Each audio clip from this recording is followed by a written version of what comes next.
Alô, teste. Boa tarde, então, a todos.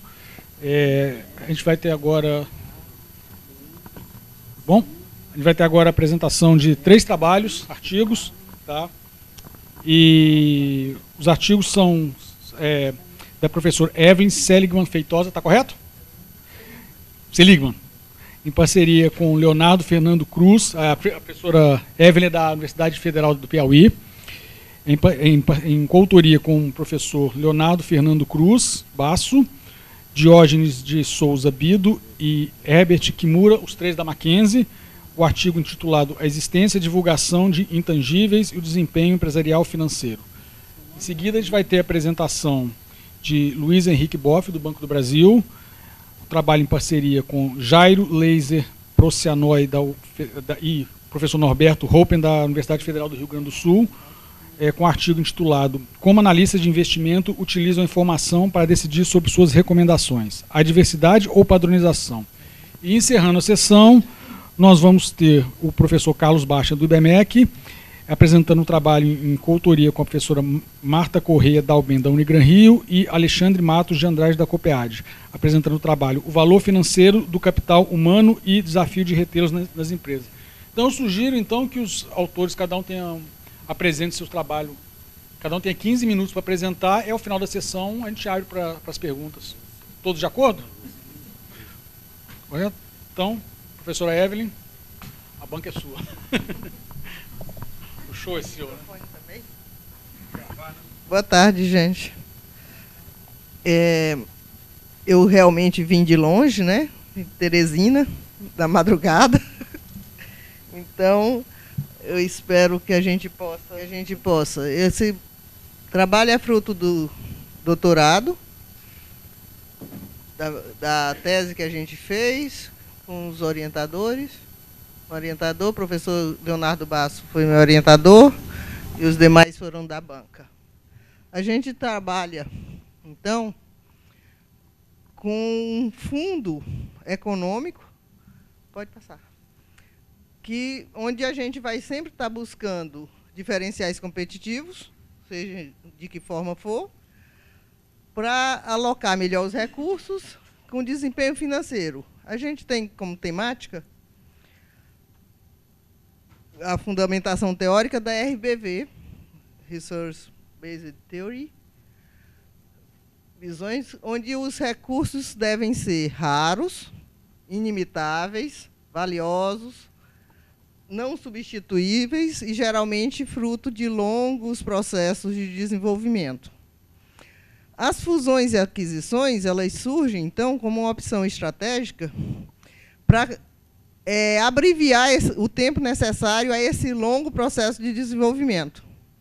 E a gente trabalhou nessa temática colocando que os ativos intangíveis são possíveis diferenciais para obter o desempenho superior dito na RBV que vem dos recursos. Então, é essa visão teórica que a gente traz. Hoje, pela manhã, eu não lembro qual o autor, mas falou que os intangíveis ficaria bem caracterizado como iceberg, né? Porque tem muito mais abaixo da linha d'água, nos intangíveis, o que você não vê dentro das empresas é muito maior do que o que você vê. E a gente traz também essa mesma caracterização. Então, a gente procurou mapear em operações de fusão e aquisição. A gente fez o trabalho na França, porque eu tive um período lá, fiz uma bolsa sanduíche lá, e colhi os dados todos da França, e a gente trabalhou assim. O objetivo era analisar a existência de intangíveis na empresa e também a divulgação desses intangíveis, porque são coisas diferentes, versus o desempenho posterior à fusão. Então, a posição prévia à fusão e aquisição. O que existia de intangíveis nas empresas? A gente buscou fazer esse levantamento. E o que as empresas divulgaram sobre esses intangíveis, com base nos relatórios, né? E como isso repercutiu depois em termos do desempenho delas pós 36 meses. A gente pode trabalhar, a gente fez praticamente um levantamento, porque nós estudamos todos os casos de fusão e aquisição no período de 97 a 2007, um período de maior estabilidade econômica no mercado francês.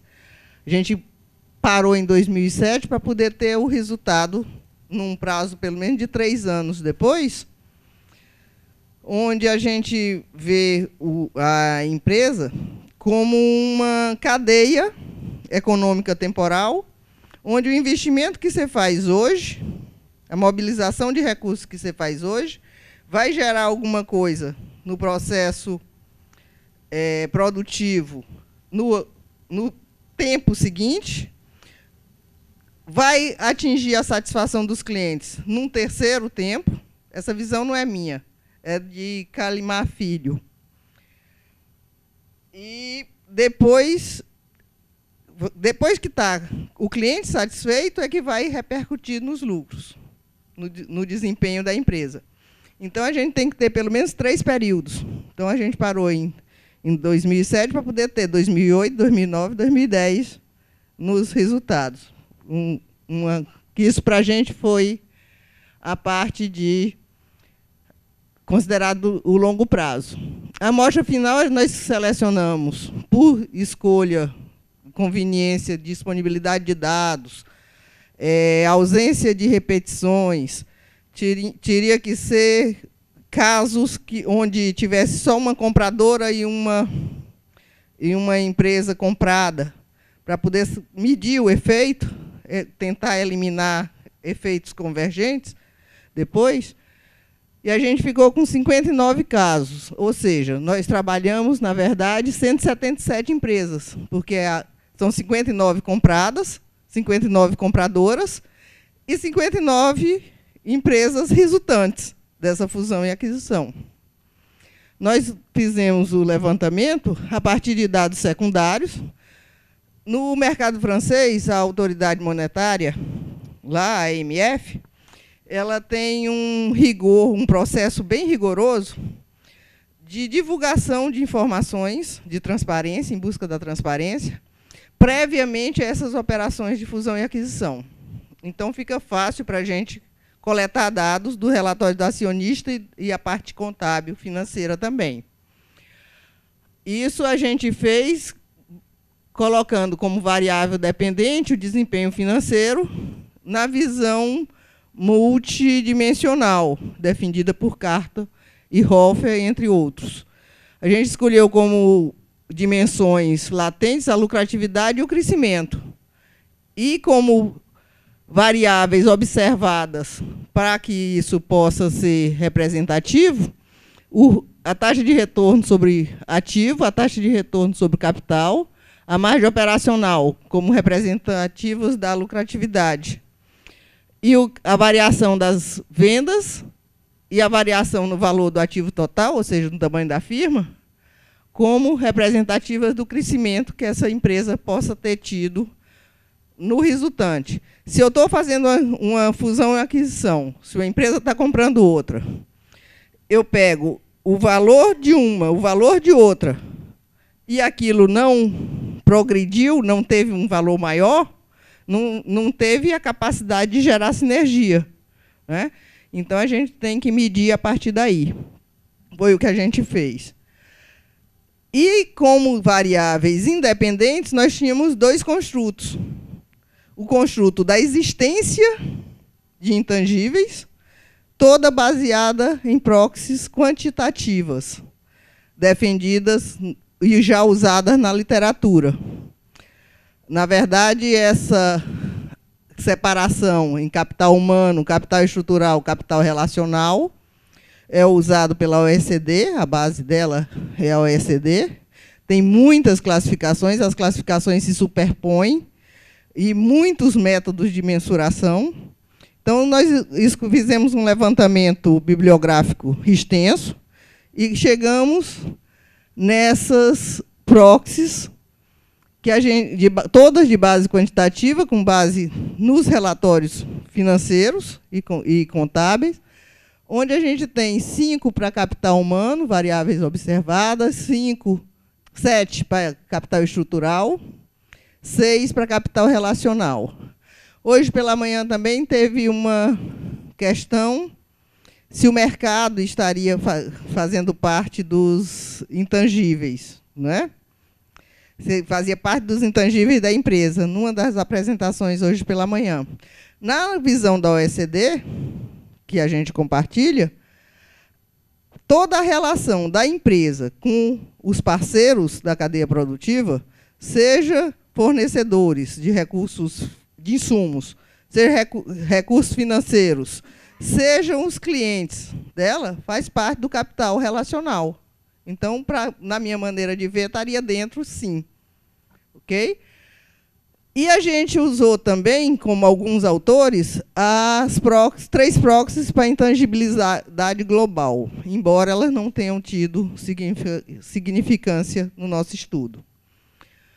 A gente tem, no outro construto, proxies com base textual, construídas através de análise de conteúdo, usando o NVivo, para a gente poder comparar a divulgação dos intangíveis com a existência desses mesmos intangíveis. E isso a gente trabalhou, então, essa estrutura, que vem do Gundry, que é um autor australiano, separando também na mesma variável de capital humano, estrutural e relacional. Nós trabalhamos isso, fizemos várias coisas estatísticas, mas o de melhor resultado foi modelagem por equações estruturais, via parcial least square, mínimos quadrados, e a gente fez 7 modelos, mas nesse artigo a gente está demonstrando os 2 mais desenvolvidos, os 2 com melhores resultados. Esses modelos são de 3 naturezas. O modelo número 1, só variáveis textuais, contra o desempenho. O modelo tipo 2, o 2 e o 2A, só variáveis financeiras versus o desempenho. E o modelo tipo 3, o modelo híbrido, dito completo, com variáveis textuais e financeiras. Ou seja, todos os indícios de intangibilidade, quer existentes, quer divulgados, contra o desempenho financeiro que a empresa vem a ter no final. Passa aí, filho. O modelo estrutural 1 foi só de natureza textual, foi esse resultado vem do Smart PLS, e a gente chegou em bom resultado, considerado bom resultado, porque o nosso construto dos ativos financeiros existentes na fusão e aquisição textuais, de natureza textuais, da empresa adquirente e da empresa comprada, na parte de baixo do nosso gráfico, juntos, eles respondem ou explicariam 7,2% da lucratividade e 3,8% do crescimento, que são as 2 variáveis de natureza que a gente colocou para o desempenho financeiro. O outro melhor modelo que a gente trouxe para o artigo é o modelo misto, onde nós juntamos tanto variáveis textuais quanto as variáveis numéricas. Ou seja, tanto divulgação de intangíveis, elementos, indícios de divulgação de intangíveis, como de existência de intangíveis, respondendo por 6,8, se não me falha a memória, e à vista também da lucratividade e 3,5 do desempenho do crescimento. as variáveis do desempenho financeiro. Isso nos leva a algumas conclusões, que a gente selecionou também algumas aqui. Primeiro, que há uma relação positiva entre a prévia existência e divulgação de intangíveis e o posterior desempenho das firmas. Porque, muitas vezes, as empresas que compram uma outra por causa de um intangível não conseguem se apropriar desse intangível e fazer uso e potencializar aquela sinergia que ela vislumbrou no começo. Mas, no nosso caso, a gente conseguiu mapear que há uma relação positiva. Os indicadores de divulgação de intangíveis ofereceram melhor resposta, melhor potencial explicativo e maior significância estatística, concomitantemente sobre o crescimento e lucratividade empresarial. Como uma limitação mais pesada, vamos dizer assim, da nossa pesquisa é a questão de ter sido uma amostra por conveniência e julgamento, para poder eliminar todos aqueles dados que não eram compatíveis, os casos que não eram estruturados da forma como a gente queria para poder medir os efeitos. O PLS é uma ferramenta muito poderosa para fazer o levantamento, mas no nosso trabalho, a gente, mesmo com regressão simples, também conseguimos alguns resultados, menos significativos, mas também positivos. E esse é o trabalho que a gente conseguiu mapear, foi um trabalho de fôlego muito grande, é muito difícil a gente reduzir para 8 slides e 15 minutos.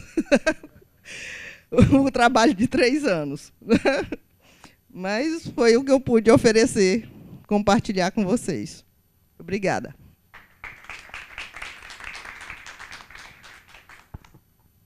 Bem, agradeço a professora Evelyn. Realmente, você apresentar uma tese de doutorado em 10 minutos, 15 minutos, realmente não é simples, né? Bem, agora eu vou convidar o Henrique Boff, professor Luiz Henrique Boff, então, do Banco do Brasil, para fazer a apresentação dele. Boa tarde. Bem, o trabalho que eu vou apresentar é o campo da análise de investimentos. Procurei verificar como que analistas de investimentos utilizam informação para fazer as suas recomendações de investimento, né? No nosso imaginário, e para muitas pessoas, né, quando a gente fala sobre o trabalho de analista de investimento, surge sempre aquela pergunta: qual será a dica que ele vai me dar, né, de investimento que eu posso fazer, que eu vou ganhar algum tipo de retorno depois, né?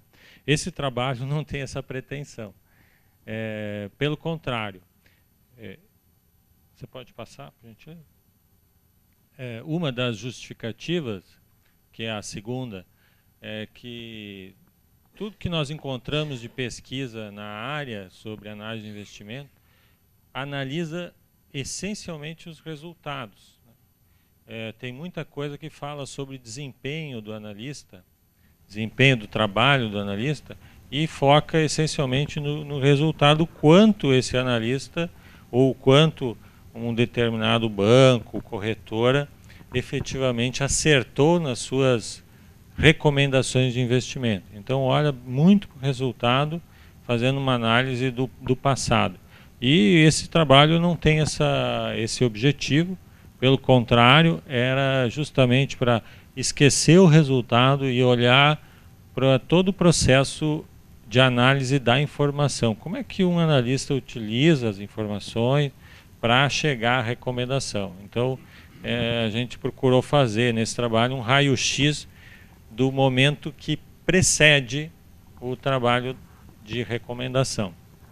A outra justificativa é que a análise de investimentos é uma atividade essencialmente intensiva em conhecimento.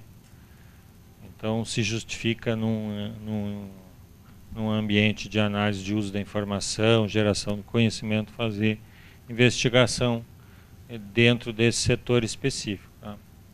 E particularmente no Brasil, nos últimos anos, para não dizer desde o período em que nós tivemos estabilidade financeira, a partir de 94, nós estamos encontrando um ambiente cada vez menos especulativo e mais profissional do ponto de vista da análise de investimento, que exige uma maior maturidade, uma maior competência, melhor desempenho do ponto de vista do trabalho do analista. Tá? O objetivo desse trabalho, como já falei, é mapear o processo de uso da informação por analistas de investimento e verificar se neste trabalho há uma diversidade ou padronização nos procedimentos e nas decisões tomadas pelos analistas. Para isso, nós trabalhamos com o seguinte método de pesquisa. Um estudo exploratório, inicialmente, nós procuramos verificar na realidade como que era o trabalho do analista de investimento. Então nós acompanhamos o trabalho real de alguns analistas, foram 5 analistas, ao longo de vários dias, quando eles identificam uma empresa para fazer a análise e o que eles vão fazer, né? Os documentos que eles analisam, as visitas que eles fazem nas empresas, as conversas que eles têm com a administração da empresa, com os clientes, pesquisas que eles utilizam com relação a índice de satisfação dos clientes, uma série de informações. Nós fizemos esse acompanhamento com 5 analistas para poder ter um panorama geral de como é o trabalho que eles realizam. Tá? Depois disso, nós desenvolvemos um instrumento de pesquisa com dividido em 3 instrumentos propriamente dito, né? O primeiro foi desenhado uma tarefa experimental. A ideia é que nós pudéssemos mapear o trabalho do analista com algum tipo de controle. Tá? Então deixar em aberto para pegar como nós fizemos na primeira fase ficaria muito difícil. Então nós resolvemos desenvolver um cenário baseado numa empresa real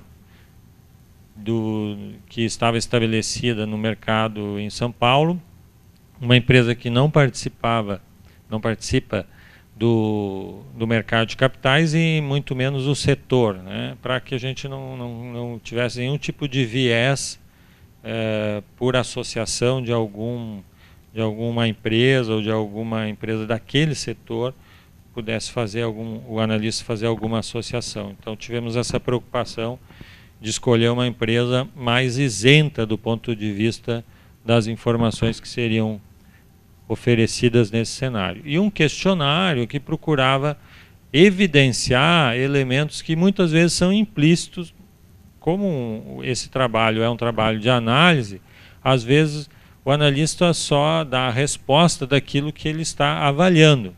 E ao final de cada uma das fases do trabalho, nós perguntávamos, com base nesse questionário, fazíamos algumas questões relacionadas ao nível de relevância da informação que ele analisou e o que efetivamente ele raciocinou do ponto de vista da análise que ele fez. Então nós procuramos tornar explícito o raciocínio implícito que ele realizou em cada etapa da análise desse cenário. Esse cenário ele tinha 4 fases. Uma etapa inicial, que eram oferecidas informações básicas da empresa e do mercado em que ela estava atuando.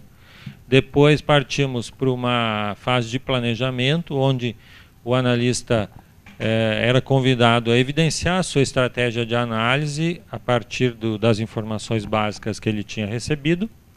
Depois, ele recebia as informações previamente preparadas a respeito da empresa e do mercado onde ela atuava, de acordo com as especificações que ele fez na etapa de planejamento.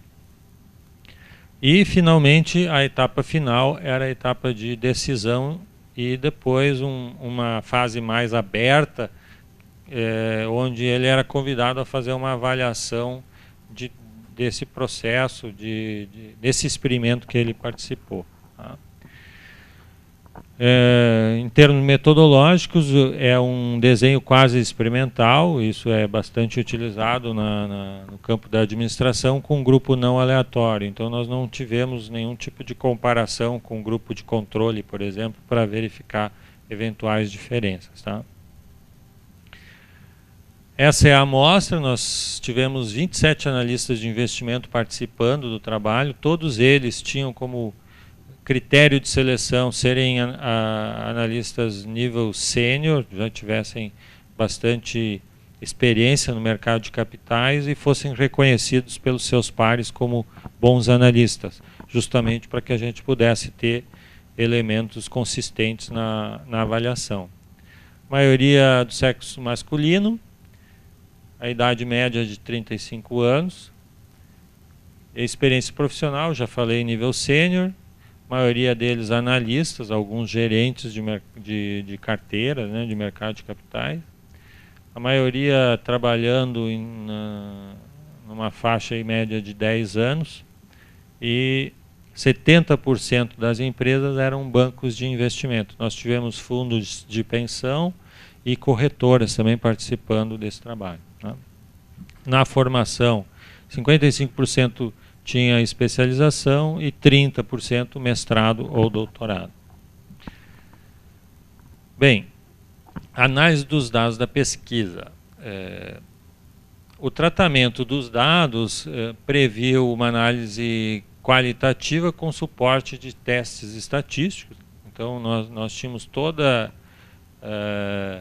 essa fase da intervenção, né, do experimento, documentada, gravada, documentada. Nós fizemos análise descritiva daquilo que foi falado e também dos resultados apresentados nas diversas etapas do experimento. Né?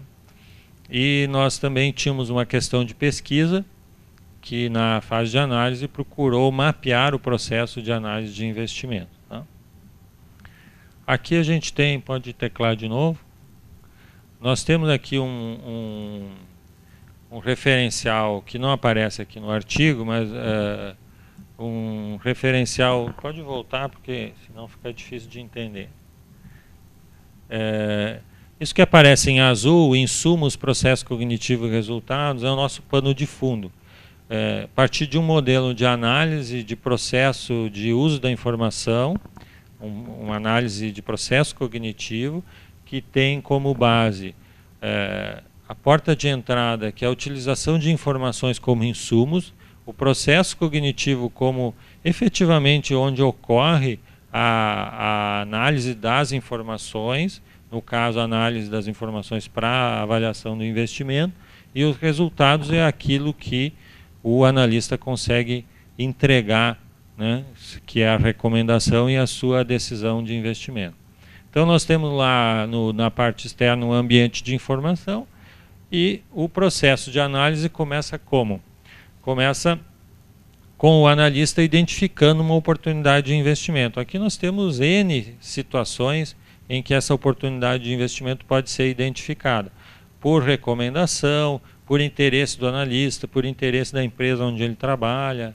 Tem uma série de aspectos, por uma notícia que aparece no mercado, né, que pode, eu identifico que empresas desse setor podem estar sendo beneficiadas ou prejudicadas com algum acontecimento da economia. Então, vários motivos geram essa porta de entrada, que é a identificação da oportunidade de investimento. A segunda fase é essa oportunidade ser avaliada pelo analista com base nos seus conhecimentos e experiências. Então ele analisa aquela empresa de acordo com aquilo que ele já sabe. Tá? Esse é o ponto de partida.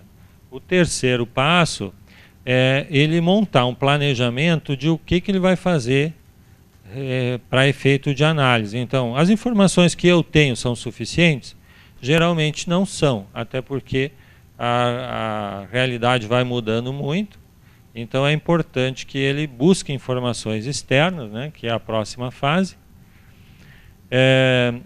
Então ele volta lá para os insumos para buscar informações para montar o seu processo de análise, né?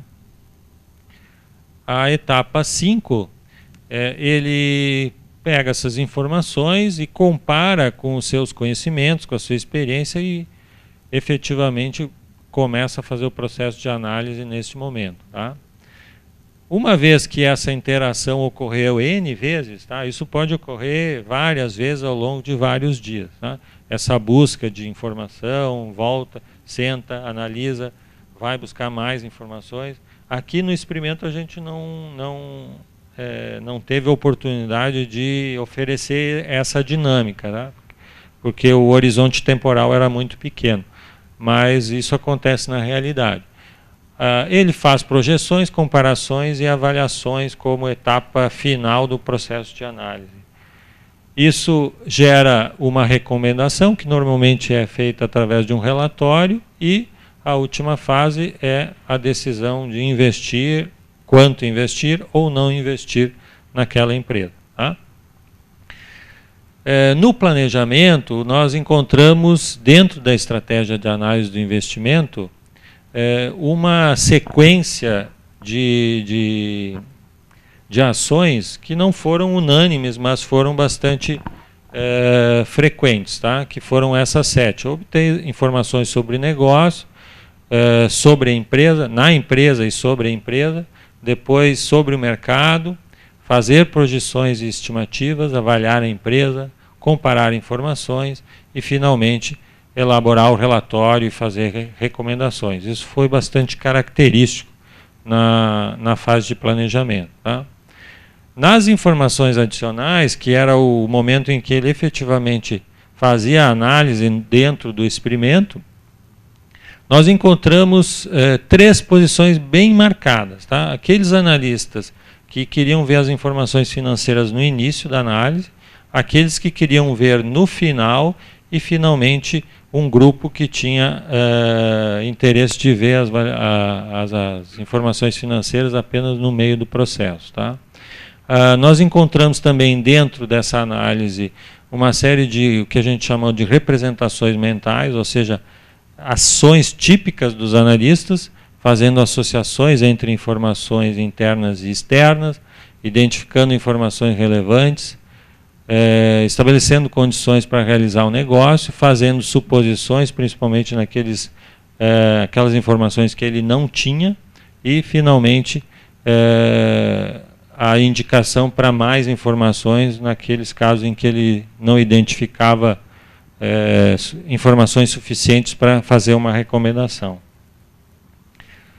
Aqui é só um exemplo, né, de como no planejamento e na análise foi possível encontrar o mesmo tipo de raciocínio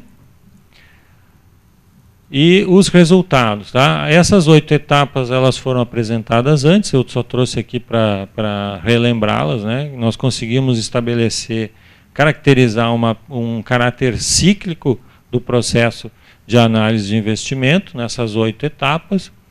E no planejamento e na análise, nessas 2 etapas, nós encontramos tanto atividades, ações padronizadas, como ações diversas, tá? As ações padronizadas foi nesse caráter cíclico, e na diversidade a gente encontrou sequências diferentes e representações mentais bastante distintas entre esses 27 analistas, tá? Aqui, infelizmente, a gente tem que fazer apenas um recorte, né, do trabalho. Quer dizer, teve uma série de análises que foram realizadas, mas em termos gerais, em termos de contribuição, o trabalho apresentou isso. Obrigado. Agradeço ao professor. E, bem, para a apresentação do último trabalho, eu vou convidar o professor Carlos Bastia, do IBMEC. Okay? 15 minutos, hein? Sim, sim. Vamos lá. Esse aí. Boa tarde, meu nome é Carlos Bastian Pinto, eu sou atualmente professor do IBMEC, eu era professor da Unigran Rio, e esse trabalho foi desenvolvido em conjunto com uma professora ainda da Unigran Rio, a professora Marta Corrêa Dalben, e com um outro aluno de mestrado, que, enfim, está na COPEAD, mas ele nos ajudou no desenvolvimento. O trabalho, a ideia, basicamente, foi baseado num estudo de caso, que até uma coisa se parece um pouco com a sua descrição. Então é um caso único, não generalizável, evidentemente, mas o que nos permitiu, nesse estudo de caso, nós passamos por essas etapas todas, nós um pouco como analistas. Então, levantar as informações, analisar as informações, voltar à empresa, levantar, confirmar, mercado e de volta. Então, a ideia era tentar estabelecer um modus operandi para análise, quantificação de ativos intangíveis, vamos chamar assim, apesar de o nome ativo para intangíveis é um pouco discutível, mas enfim, vamos chamar de ativos intangíveis assim mesmo. E a gente partiu do seguinte princípio: parte significativa das economias modernas são baseadas em serviços, uma parte significativa das empresas baseadas em serviços são de pequeno e médio porte, frequentemente fechadas, listadas nem pensar, então, e frequentemente elas têm necessidade de conseguir quantificar, dar valor ao seu intangível. Não é? Por que isso? Bom, frequentemente defrontam-se com fusões e aquisições, ofertas de compra, ofertas de capital externo, no sentido de private equity, por exemplo, ou venture capital, então aporte de capital ou aporte de parceiros. E isso aí é sempre uma negociação, você quer dar um determinado valor àquela capacidade intangível, capacidade do negócio.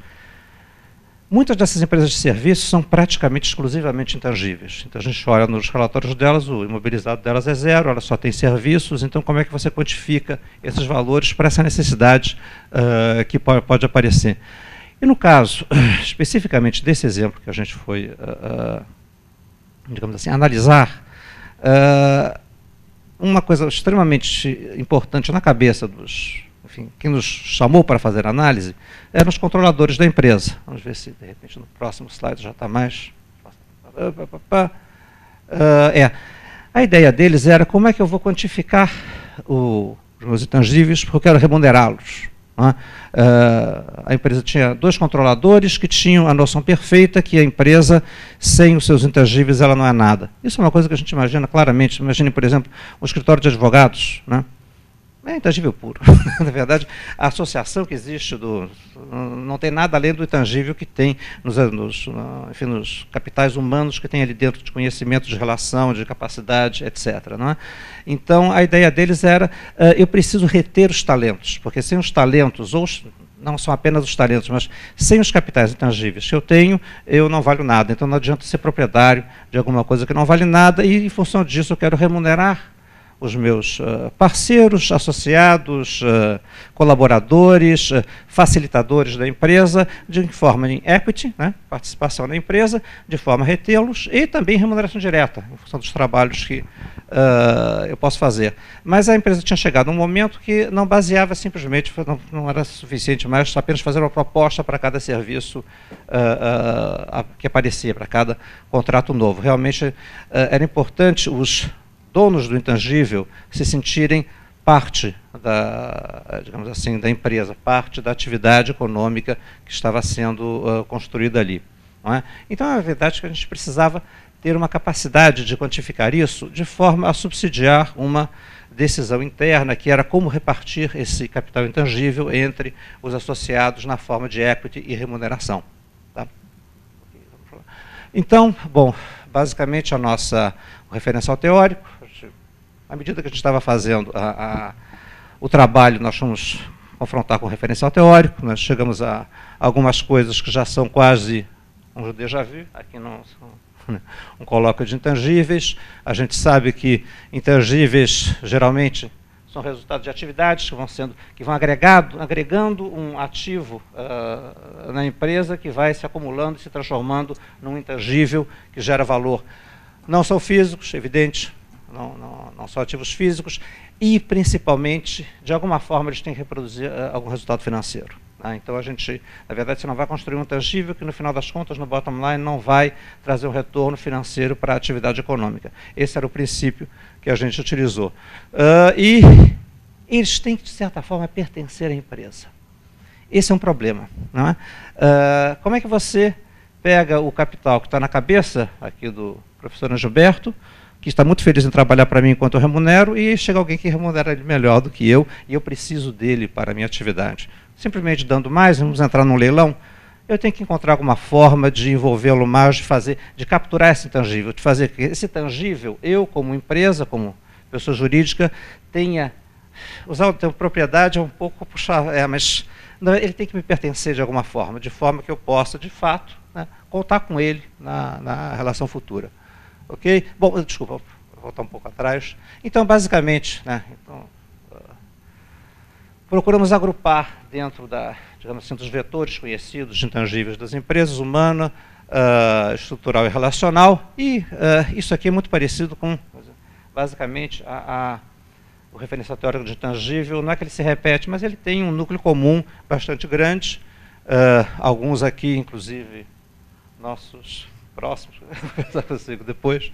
Por favor, vamos lá. Então, bom, basicamente, de que é que nós partimos? Do bom e velho fluxo de caixa descontado. Não é? Então, que é o seguinte, você projeta resultados futuros, não é? Daí tem uma projeção, como é que a gente faz a projeção? E você desconta a um custo de capital que englobe o risco associado a esse projeto. Não está na apresentação, mas claramente, na apresentação, está no artigo, claramente, intangíveis são mais arriscados do que tangíveis. Isso é uma coisa absolutamente conhecida. Principalmente, vou deixar bem claro aqui, uma das dificuldades grandes que existe na avaliação de intangíveis, no seu caso, por exemplo, é que, por exemplo, quando a gente usa o Q de Tobin para classificar intangíveis, o Q de Tobin, até para uma empresa industrial, ele existe. Né, o valor de mercado da empresa é maior do que o dos seus ativos físicos. Né? Então, mesmo uma empresa industrial totalmente tangível, né, ela tem um Q de Tobin. A dificuldade está em separar. Agora, uma empresa extremamente de serviços tem um Q de Tobin mais alto, em parte pelo pequeno valor de ativos. Né? Então, onde é que está a separação entre o que é tangível e o que é intangível? Nós não tivemos esse problema porque, no nosso caso, praticamente, você poderia dizer que tinha como umas divisórias de compensado era o capital da empresa imobilizado. Né? Então não havia nenhum tangível, toda a capacidade dela de gerar fluxo de caixa era diretamente decorrente dos ativos intangíveis que ela tinha. Então, na medida que a gente estava projetando o fluxo de caixa, calculando o valor presente, a gente estava sabendo que aquilo era advindo de tangíveis. O negócio é o seguinte, como é que a gente divide esse valor nas capacidades dos intangíveis que a empresa contém? Aí é que a gente, enfim, isso, eu tinha esquecido de sublinhar esse aqui, basicamente, né, procuramos identificar o capital relacional, intelectual e estrutural da empresa, aquela coisa que já é um pouco discutida, que era muito claro, era uma empresa que produz, enfim, serviços classificados em produtos para clientes específicos, muitos clientes da área governamental, inclusive ela detém notória especialização na área dela em diversas áreas, o que é um intangível, na verdade é decorrente de uma capacidade pessoal de capital relacional que foi sendo desenvolvida. Essa notória especialização caracterizou pela primeira vez para a gente um capital relacional que terminou sendo apropriado pela empresa. Ele advinha inicialmente de relações pessoais e de parceiros com, digamos assim, o ambiente de contratação, e que depois passou, na medida que ele se transformou em notória especialização, ele terminou sendo internalizado pela empresa. Digamos, a empresa conseguiu obter a propriedade, até certo ponto, desse capital intangível. Ok? Vamos lá. Bom, e então, como é que nós fizemos? O problema era o seguinte, como é que a gente faz a projeção das variáveis de crescimento da empresa, que é um dos pontos mais difíceis de fazer em qualquer projeção de fluxo de caixa. Geralmente, quando você projeta a receita,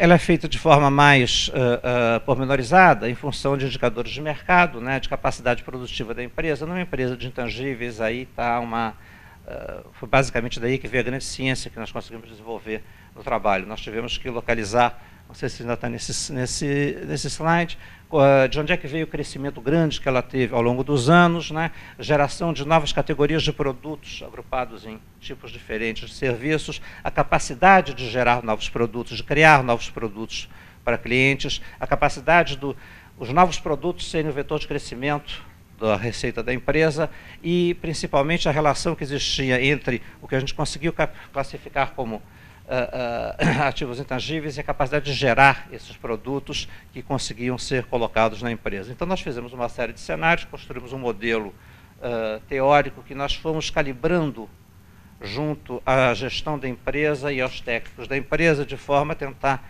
fazê-lo encaixar e reproduzir mais ou menos o que vinha acontecendo. E aí, depois desse modelo basicamente calibrado e acertado, é que nós conseguimos fazer os cenários de possibilidades de crescimento, né? Então, primeiro cenário, crescimento, business as usual, manter o nível que eles tinham, e declínio, que foi uma coisa muito fácil. Como é que nós calibramos? Perda dos ativos intangíveis. Então você passa a não mais remunerar, não mais remunerar os membros externos, que aportam capital, e você tem uma taxa de perda deles, e aí o modelo refletia a perda futura de receita e mostrava o cenário de declínio. Então, esses três cenários, enfim, a avaliação da empresa em si foi feita por uma ponderação dos cenários, para chegar a digamos, uma simulação de valor que era desejada pelos controladores, mas, basicamente, o produto secundário da empresa... Pode mudar. Isso aqui foi mais ou menos o que eu já falei. Foi você conseguir dar valor, digamos assim, dar valor no sentido de valor presente, de fato, a diretamente os capitais internos da empresa, os capitais intangíveis da empresa, pelo tipo de classificação que eles tinham, né? Humanos, relacionais e estruturais da própria empresa. E segundo produto interno do trabalho, foi conseguir ver em que nível de internalização esses três vetores de intangíveis se encontravam dentro da empresa, principalmente quando associados aos parceiros da empresa. E aí conseguiu, digamos, a gestão conseguiu identificar os esforços que tinha que fazer para, digamos assim, trazer esses parceiros, esses detentores dos intangíveis não apropriados pela empresa para dentro, sob forma de remuneração direta em cada trabalho e de participação de fato no equity da empresa. Correto? Vamos ver lá. Então, basicamente, o trabalho foi esse, não é? Então, foi um estudo de caso baseado num trabalho feito sobre uma empresa. Ele claramente não é generalizável, né? Porque foi muito específico, apesar de ser baseado em literatura bastante dominada, bastante conhecida. Por outro lado, ele nos permitiu ver que, pela nossa experiência, ele facilmente é adaptável a outras empresas da mesma categoria, essas empresas que são geralmente pequenas e médias, totalmente baseadas em intangíveis, no sentido em não tangíveis, né? Praticamente não tem nada lançado nas suas demonstrações, e conseguem, de certa forma, gerar tem uma capacidade grande de geração de fluxo de caixa. E como é que você projeta isso, né? Como é que você consegue agregar valor diretamente a essa capacidade? Então, basicamente, é uma metodologia que se mostrou facilmente replicável, claro, com a capacidade dos analistas, né, poderem usar isso para o futuro. Ok? Gente, eu acho que é isso. Mais um. Por favor. Pode passar. Passou. Muito obrigado. Ok? Bem, eu tinha falado para vocês que nós íamos abrir o final para as perguntas, mas nós estamos um pouco adiantados, atrasados, né, 30 minutos. É que nós temos na linha, vai ter uma videoconferência de um professor, como é que é o nome dele? Alexander Serenco, da Califórnia. Então nós temos que abrir para ele, porque senão ele sai, depois a gente não consegue mais falar com ele. Tá ok?